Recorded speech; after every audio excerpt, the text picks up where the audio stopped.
In our last segment, we finished looking at the question, for whom do we fall?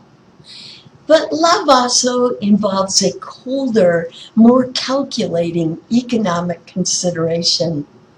Just like when considering whether to buy or sell a car, people's level of commitment to a relationship is determined by a cost-benefit analysis. Social exchange theory posits that four factors determine the level of commitment we have to a relationship. See the equation on this slide. Rewards plus investments minus costs plus alternatives equal commitment. A lot of really interesting research has been done on power in relationships, looking at social exchange theory. The first set of parentheses involve the positives in a relationship, things that work as relationship cohesives, in other words, the things that help keep you together. Rewards can include companionship, social support, sexual gratification, etc. Investments might include kids you are raising together, things purchased together, savings accounts built together, etc. The second set of parentheses involve the negatives, things that can weaken your commitment.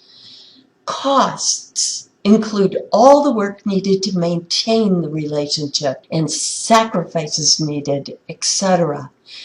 And alternatives refer to other attractive available partners that may be in the environment.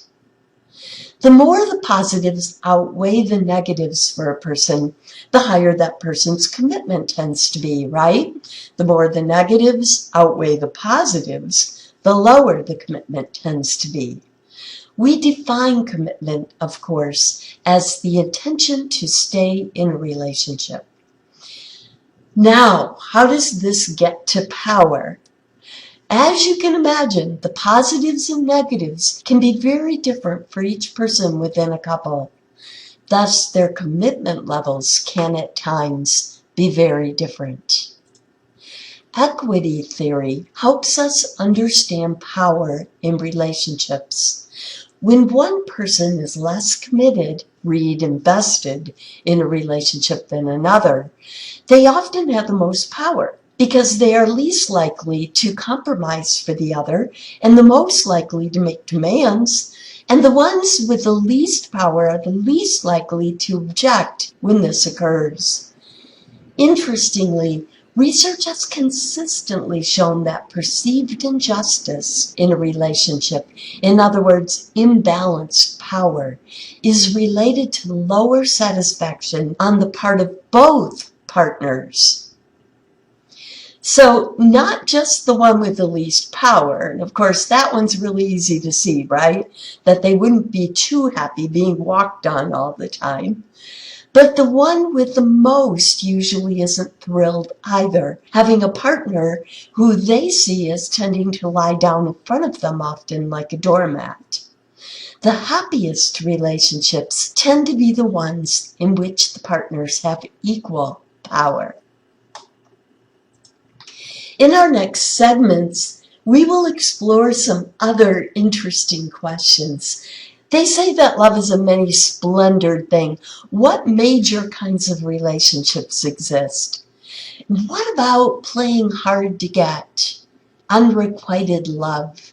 What about forbidden relationships? What about internet dating?